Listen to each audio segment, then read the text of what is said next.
اس رنگ برنگی دنیا میں خود کو اللہ پاک کے رنگ میں ڈھال لینا یہ اصل کامیابی ہے۔ ہاتھ کی لکیروں پہ نہیں بلکہ ہاتھ بنانے والے رب پر یقین ہونا چاہیے۔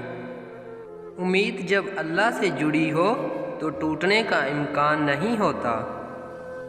تہجد اللہ پاک کی لاڈلی عبادت ہے۔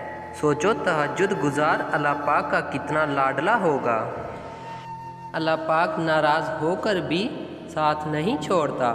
اللہ پاک کی ناراضگی بھی کتنی پیاری ہے۔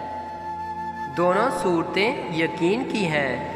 کوئی اللہ پاک کے لیے سب چھوڑ دیتا ہے اور کوئی اللہ پاک پر ہی سب چھوڑ دیتا ہے۔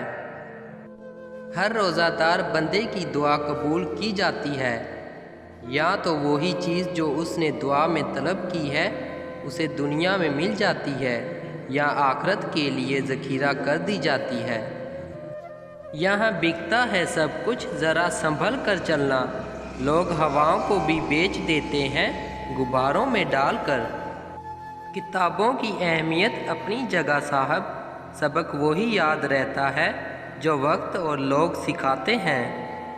سوچ کیسی ہے، ایمان کیسا، الفاظ بتا دیتے ہیں انسان کیسا ہے۔ جو اللہ کے دیے کو کافی سمجھے وہ زندگی میں کبھی کسی کا محتاج نہیں ہوتا۔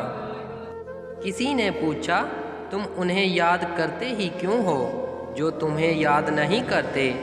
تڑپ کر دل بولا رشتے نبھانے والے مقابلہ نہیں کرتے۔ دھوپ کا تو بس نام ہی بدنام ہے، جلتے تو لوگ ایک دوسرے سے ہیں۔